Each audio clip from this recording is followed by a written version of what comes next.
Hi everyone, how's it going? My name's Madison. I know I have a lot of new people on the channel and that makes me a little nervous, but excited too. So welcome, thank you for following me. I know a lot of people that are now here are from Caleb's channel, so I appreciate that. And I know a lot of you don't really know anything besides what I talked about in that video. So I figured, let me do a video, kind of explain like, you know, me, my situation, and just let you guys know a few things that you just don't know about me. Today I have, a Pollo Rico, which is really delicious. I haven't been here in a while, so hopefully it's as good as it was when I was here last time. Sorry, UPS guy. Didn't mean to take your spot, man. I'm kind of like in this weird spot of this parking lot. So I have a quesadilla and it comes with things. So I have guac, sour cream, like finding places to put these lids. And then I really like their green salsa. It's really good. It's not super spicy. It's like, it's kind of hard to describe spice sometimes because, you know, everybody's like pretty different. And here's the quesadilla. I really love their quesadillas. I am definitely a quesadilla girl. I love any type of food that is like Hispanic, Mexican inspired, what have you. But yeah, these are awesome. Trying to get a thumbnail. And Caleb did say that I can still do these, so this is within the budget. So let's go ahead and get a bite with some guac.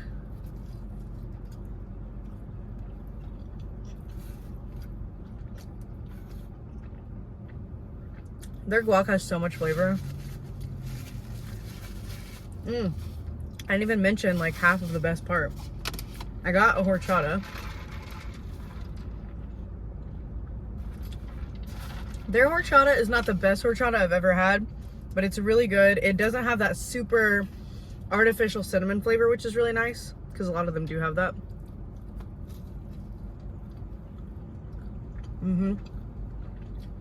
It's cheese with steak. I love steak. I usually do like to get these kind of like quesadillas or nachos with steak.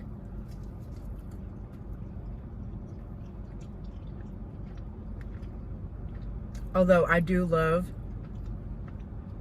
like grilled chicken nachos. Oh my gosh. I haven't eaten yet, so I'm just gonna eat this first and then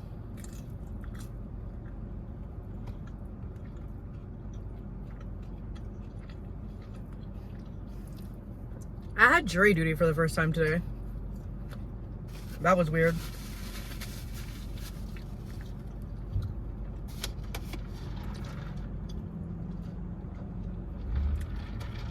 All right, so for those of you who haven't caught up a little bit on some of my older videos, I moved to Austin 10 years ago in September of 2013. So I was at the start of Austin becoming what it is now, although I wish that it would have stayed the way it was when I came here because it was just starting to get busier, so there was a lot going on. Like 2016 was an amazing time.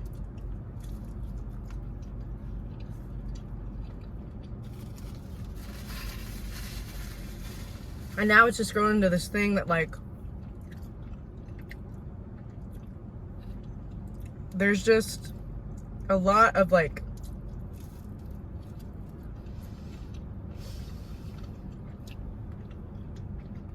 there's so much traffic. They're trying to work on the roads, but there's so many people that live here. They can't work on them like as fast as they would need to be worked on. It's like a whole thing. There's so many homeless people because it's just, they're just not taking care of them properly, not giving them what they need.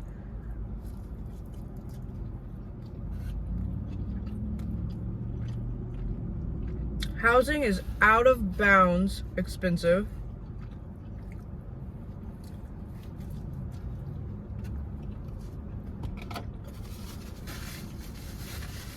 Anyway, so I first moved here so that I could go to college. And usually people are like, oh, UT. No. I went to the Art Institute of Austin to get my baking and pastry associates.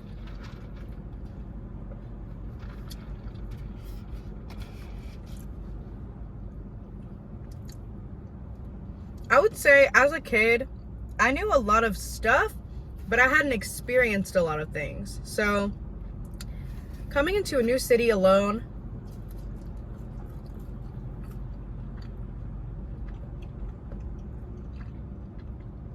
was pretty weird.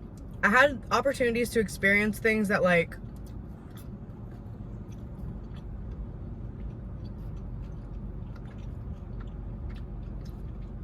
maybe some things I would have said no to if I knew what I know now, right? So I started working at Schlotsky's in 2014 in January. So not too long. Before that, I worked at American Eagle for like a month during Christmas. That was freaking weird. So at the same time, I'm going to school. You know, it's really fun. We're like learning so much stuff about cooking, and not even just that. I mean, because for baking pastry, you still had to take cooking classes. This guac is so good, by the way, like seriously.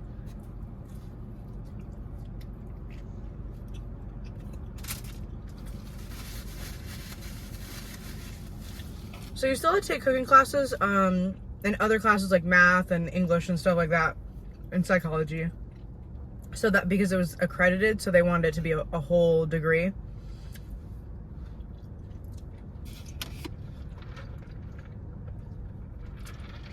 So I was on the path for that. And then, I started making friends at Schlotsky's. You know, that was cool, getting friends, because before that, I was calling my mom and crying all the time about being lonely and it just being weird. I had a dog and a cat, but still, I was really lonely. I didn't like really have friends. I didn't really have friends even before that. It's always been really hard to like make friends. I think it's really challenging because there's just so much about a person to like understand if you want to be their friend. So yeah, so I started making friends at Schlotsky's. Excuse me. And one of my best friends, I started talking to his cousin, and we started just going hard. We were like partying all the time, like, and I was still going to school, but sometimes, like, I started like missing a couple classes and stuff, and it started becoming a problem. I missed so much of my math class, I had to take it again, and I'm really good at math, so that was a bummer.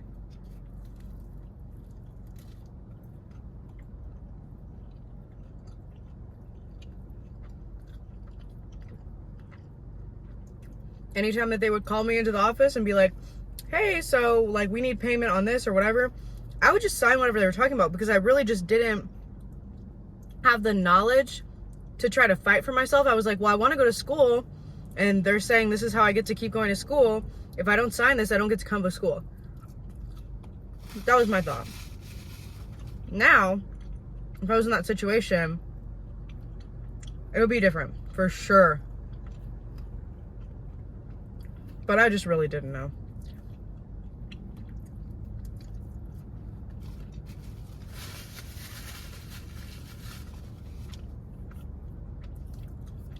So we're partying, you know, everything. Going to bars and shit.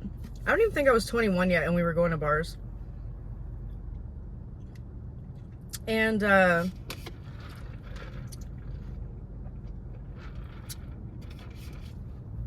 yeah, I started skipping. I had this one class, it was really cool. I think it was art history. That class was really freaking cool. I actually really liked it. I really liked the teacher.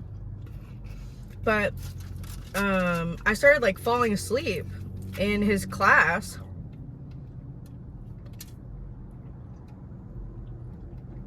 From not sleeping the day before. And So I ended up failing that class as well. And at that point, when I failed that class, it kind of like went on me. I was like, okay, I failed 2 classes already. These classes are really expensive. By the time this is going on in my head, it's about like mid 2015. And I was supposed to be graduating, but I wasn't because I didn't get all my classes situated. So now my new graduation date is actually 2015 on my birthday in December. So I was like, wow, like I'm gonna, like I think I was gonna turn like 22 or something at that point. And so I was like, wow, I'm gonna, you know, like graduate and so cool, whatever. Well, it must have been like October or something. I was like, I'm wasting my fucking money. Like I failed out of that art history class. I failed like something else. I wasn't going to school. And so I was like, I'll just take a little quarter, because there it's in quarters. I'll take a quarter, whatever. I never went back, obviously, because one of the things that I signed when I was ready to go back, it was like, okay, you can come back, but before you come back, you have to pay $6,000. I was like, bitch, $6,000? Who has, I don't have $6,000 at this very moment. So I was like, okay. At that point, I just let it go.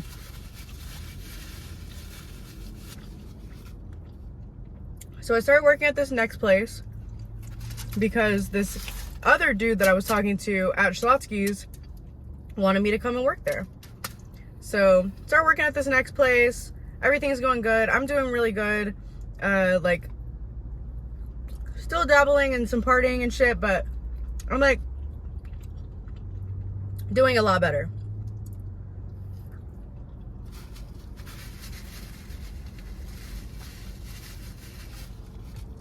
And they're wanting me to become a manager, so that's what I'm striving for. I'm like working my way up towards that. And like working so many freaking hours all the time. Before I became a manager, there's 2 things. There was a level, team leader, manager. When I was at that second level, right above a regular employee, I was working like 80 hours a week. And I had nothing to show for it because I was using it all on partying and buying makeup. And I was also racking up credit cards. But my credit card situation was not that bad at that point. It was only like, excuse me, I think I had like 2 credit cards. I think the balance on both was like $3,000, which is bad, but you know, you could get that situated in a couple months if you really, especially working 80 hours a week, right? And I was really going for it. And I got to be a team leader. I was making really good money. At that point, there was like making the amount of money that I was making as a team leader and then as a manager at that point in my life. I was 22 years old, soon to be 23, a manager, making like almost $40,000 a year. Back then, in 2016, couldn't tell me shit. Could not tell me shit. I was like, housing was pretty affordable. Alright guys, I am currently driving home because the video cut off because I forgot that whenever it's in the sun, it is going to overheat. I actually completed the video. And there was so much more that I said after the last thing that I said. So that sucks. I don't know if this is gonna be too bumpy. I really do not. It kind of looks too bumpy. So I'm gonna check that. And if it's not too bumpy, then this will have to be what is gonna happen. Okay, I got it. For this part, it's gonna pretty much just be like a podcast. So let me see. So you can just listen. It's gonna be kind of bumpy, but I really want to talk about it while it's on my mind.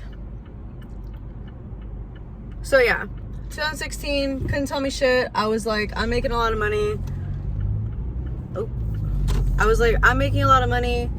Whatever, like, I'll figure out the debt stuff later. And I believe 2016 is whenever I started my, like, journey into changing from a makeup channel to a food channel on YouTube. And that was a weird transition because I really, really loved makeup, and I still do. I don't really have too much time for it now, or I won't make any time for it. But to do makeup at that time, like, you really had to dedicate, like, so much time. And at the moment, I was like, oh, like, food stuff, like, this seems so much more fun. Editing makeup videos was, like, really annoying. Same old, same thing.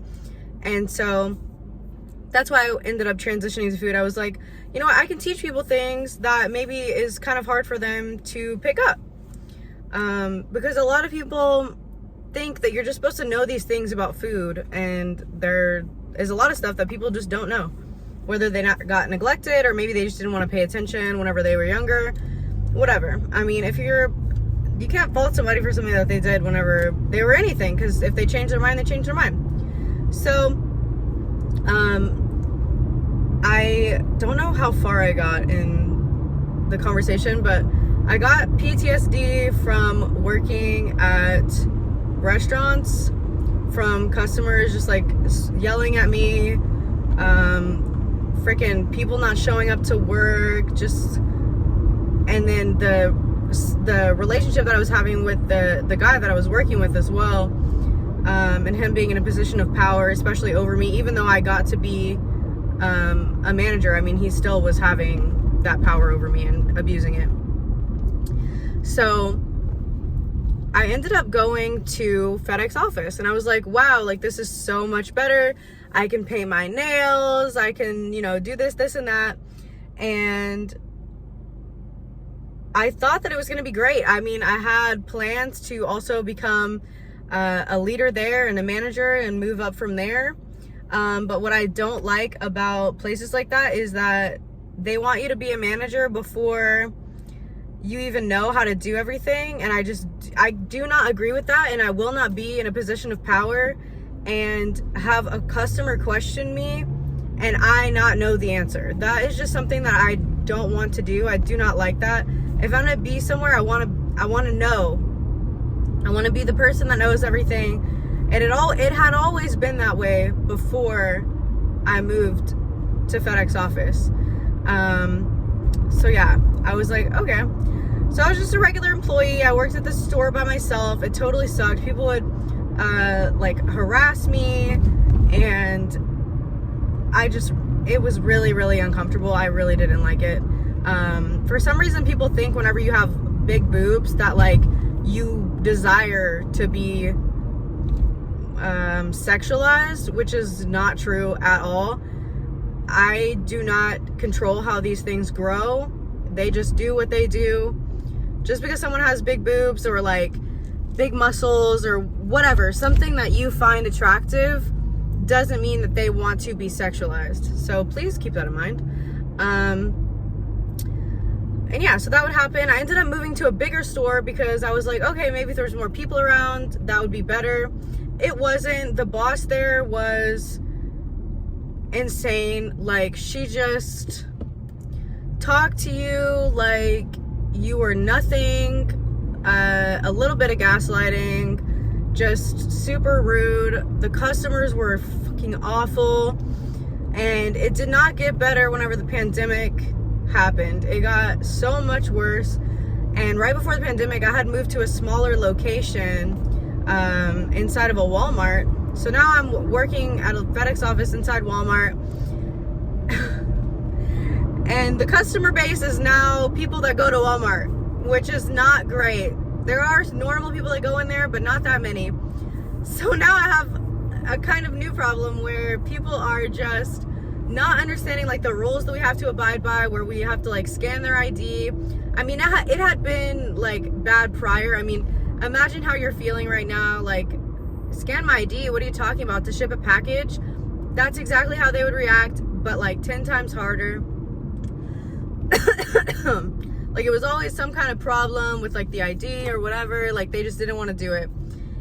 And, you know, it is what it is. You reserve the right to keep your ID, but I mean, a policy is a policy. People would get super up in arms about asking you to stand on a dot whenever the pandemic was going on, because they thought that you were like infringing on them for, you know, the whole 6 feet rule thing. And I'm like, I do not care, okay? Like, I just want you to do the thing that they're asking me to tell you. That's all I want. Because if you don't do it, and if I don't ask, trouble begins.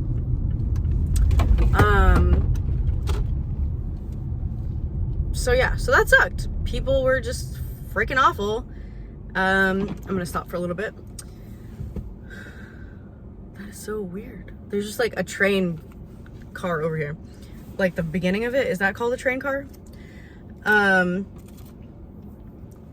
So I already had some PTSD from my previous job, and then now I'm working at FedEx office, and it's making the PTSD so much worse. Like, seriously, I mean, my fight or flight was, you know, getting triggered just every single day.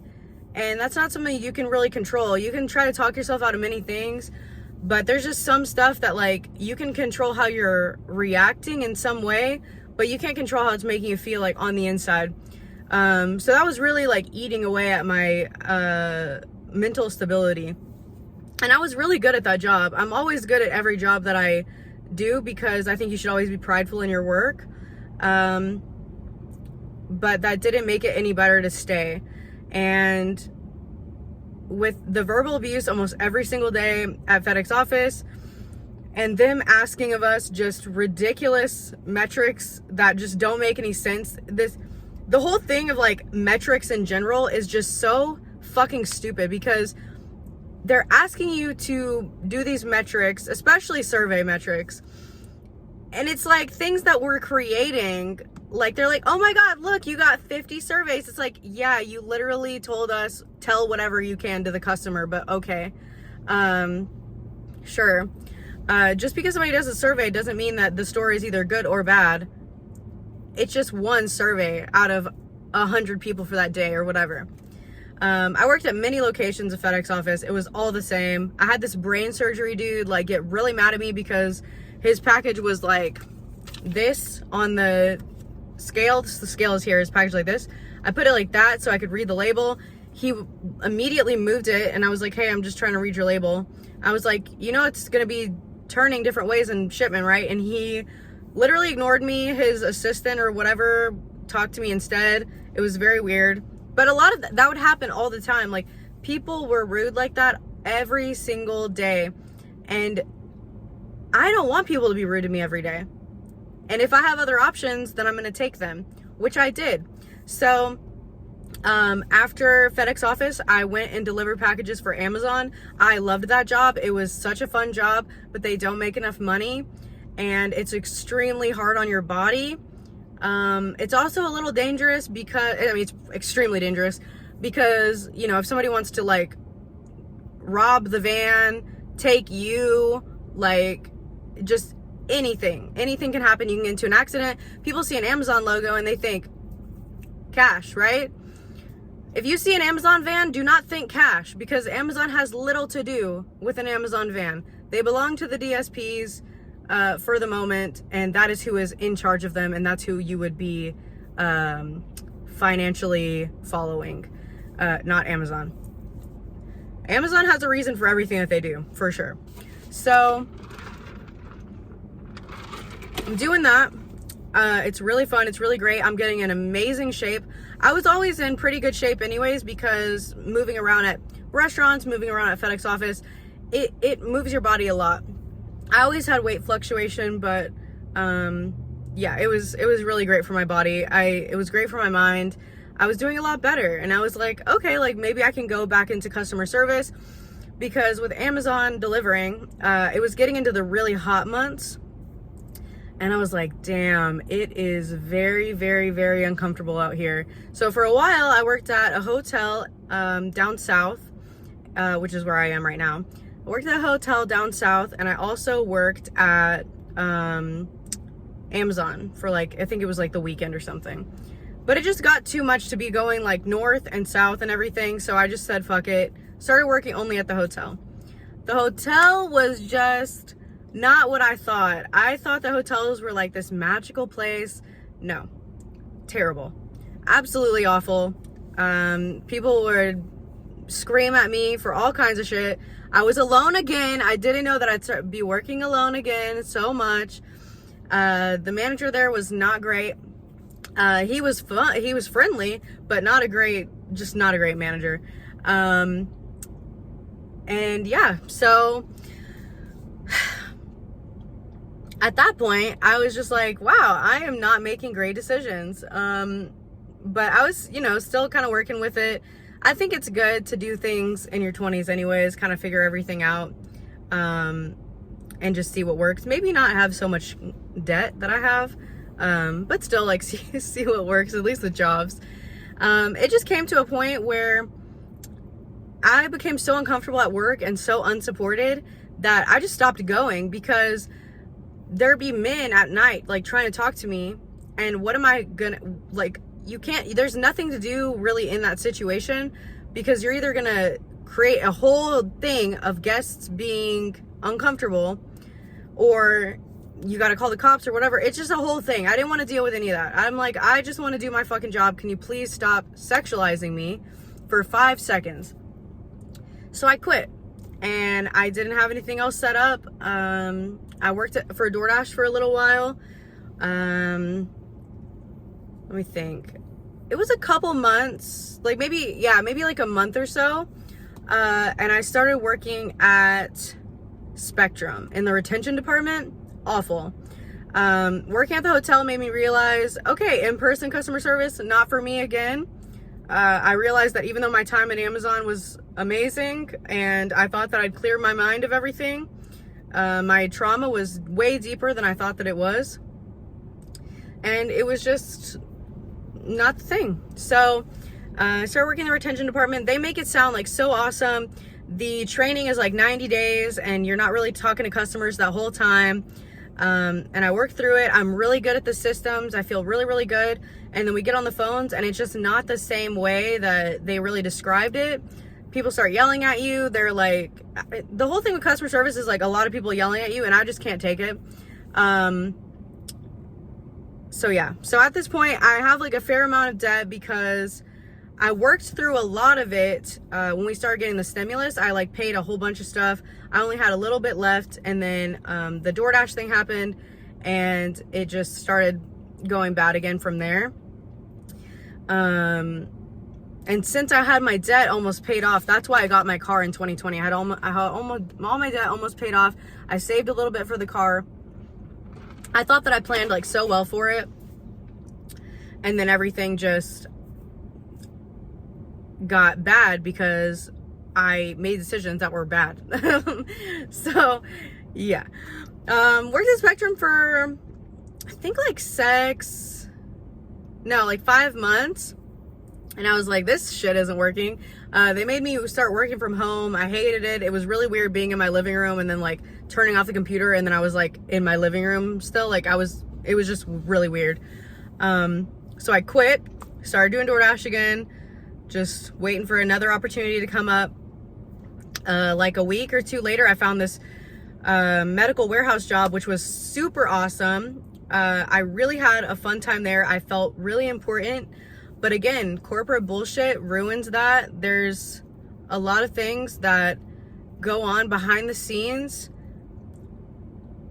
that just fucking suck about a lot of these jobs. You get these jobs and you understand so much about the front facing, like what everyone is seeing, and then everything else that's in the back sucks. It all sucks. Like, it just is mind-blowing, the type of shit that is like I can't. So poor management there again, just not making great decisions. The pay was shit.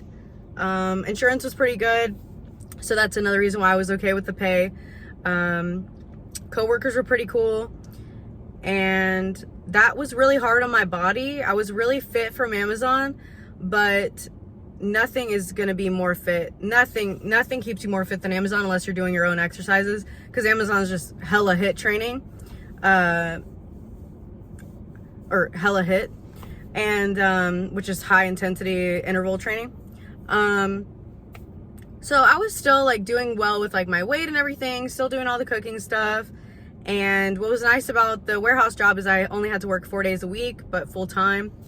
But it just got so much, like the guy who was our like leader there would like leave shit in the middle of the aisles, and we're like pulling these pallets manually. And there'd be things in the aisle and you're like, hello. And then other coworkers like not respecting that you also need to use the aisle was like a whole thing. That really, really sucked. And I met this guy there, and he introduced me to the idea of eccentric flex because his sister worked there. And I was like, okay, cool. So we both applied, we both got our jobs, and I got to leave the medical warehouse, and all of a sudden I'm making, yeah,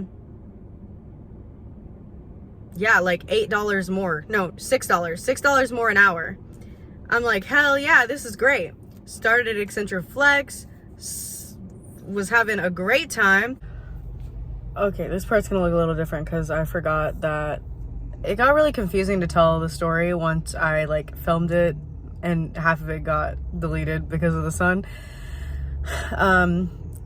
At the end of me working at the medical warehouse, I gave myself a week until I started the Eccentric Flex job. And I'm glad that I did, because it was the last week that I got to spend with my dog that I almost had for 14 years. And I don't want it to seem cold about like how I'm saying it. It's just, I'm still grieving really, really bad from it. And it finally is at a point where I'm not like crying all the time. But that's how I got my care credit card, because I had to pay for her like problems that were happening right before she passed, and then I had to pay for her to get put down as well because of the problems that happened. Like it just, everything, it was just so much, and it was very tragic, and it wasn't her time, and that's about all that I have on that. But yeah, so I'm glad that I had the last week with her so that, you know, I started the new job like fresh and everything. But my boyfriend thought it would be a good idea to get me a dog 3 days after her passing. And that was right whenever I was starting like the new job and everything. And it was just really a bad time. And I also didn't get to grieve fully before. And then now like the like kind of traumatic experience of how I lost her kind of goes into having my new dog. And so I was like freaking out a lot at the beginning of having him. I got him in August. And I just, like every little thing that happened to him, I'm like, oh my God, like he's gonna die or something. So yeah, I didn't choose to have a dog, and I really wish that I didn't, because it's a lot of responsibility, and I didn't want another dog. People trying to kill each other in this parking lot. I didn't want another dog for a while because it's a huge mental burden, especially when you're trying to hustle and get money, because you have to be there for the dog. So yeah, so that's also another reason that I cannot just work all the time. I have a dog. I have to make sure that I'm there for him. My boyfriend is there for him too, but my boyfriend's gone from like 9 in the morning until like 8 p.m. at work. So like I also have to be there for him. So that part sucks right now. And yeah, so back to the other clip, wherever I'm clipping this in at, not sure yet. Still was having a great time until a couple months ago when they just dropped bomb after bomb after bomb on us about humongous changes to the way that our workflow goes. And yes, changes are expected in the workplace, excuse me. But some of these were just so substantial that it almost changed the way that your brain is supposed to work for these jobs. And I really wish that it would have not my phone wouldn't have turned off on the other one because I said everything like very specifically. But at Accenture Flex, we do work with Meta, but we do not work for Meta. So we're not allowed to actually make a huge impact and change things and do this and do that. A lot of people thought that I was a content moderator, which it's similar, but more so reviewing and labeling and suggesting, as opposed to suggesting what something might be, as opposed to actually removing anything. We don't have any way of removing anything. We barely, our job barely matters in the Meta space, but it matters a lot in our space that we're in. It's like the most important thing in the building that we're in, because it is very, very important, but not so important as removing things. So I just want to make that clear. And now it's just very stressful. This job is extremely stressful. It wasn't that way in the beginning. It was pretty straightforward, but now we have a manager, and she's very gaslighty, like extremely. She'll say something and it will not be what happened, like 100%. And it works. Some of these people, I guess they haven't worked in like other spaces where they are being lied to. I have. And sometimes they don't even realize the depths of the mental shit that's going on here. And I'm like, you gotta be kidding. Like, I know these people do not believe you right now. So that's not good. Definitely not good. You know, I try to separate the mental from it, but it's just impossible. Like, we're trying to do this work, and then we're getting like berated with all these things, and they're asking us to do one thing, and then they change it, and then it changes back, and then they say this and they say that. None of it is equal. They all say different things. Like, all of the upper people, when they're helping us with these jobs, they they say one thing, and then they're like, no, we never said that. And then they say this other thing, and they're like, we told you guys this like a few weeks ago or whatever.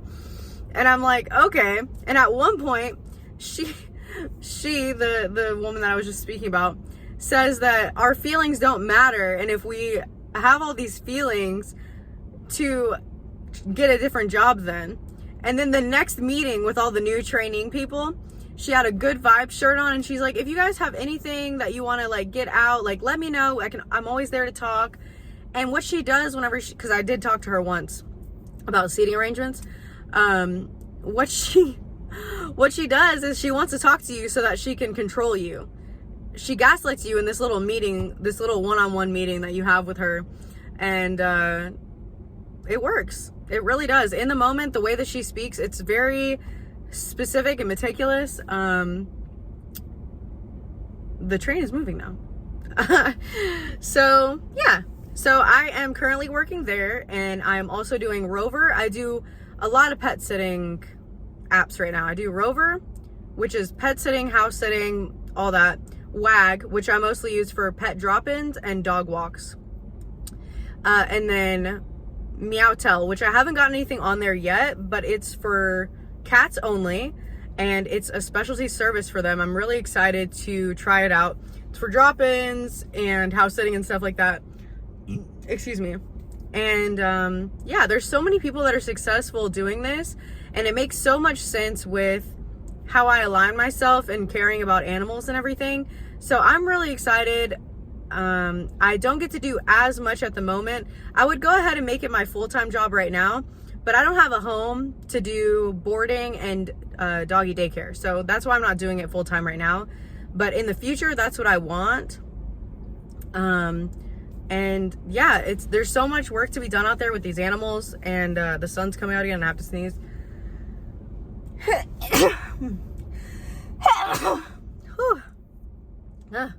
Anyways, there's so much work to be done out there. So I'm really passionate about animals. I always have, but I thought that I had to be like a veterinarian or doing something like volunteer work, like something where you can't make enough money to really sustain, or something that's like a lot of sadness.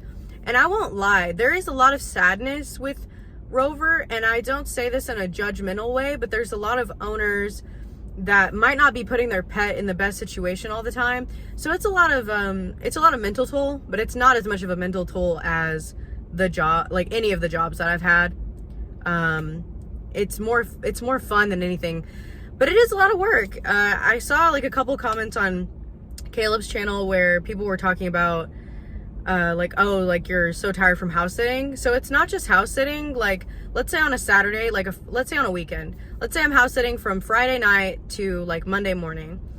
During that time, I'm not just there at the house. I'm taking care of that dog. And then like on Saturday, I usually have 8 to 12 animals to also take care of, which is walking for 30 minutes or an hour, dropping in on them for 30 minutes or an hour, like, you know, driving around. It's a whole thing. It's an actual job. It might not sound like one because it's dealing with animals, and animals are amazing, but yeah, it's definitely a job. I'm making a good amount of money from it, and I plan to make more.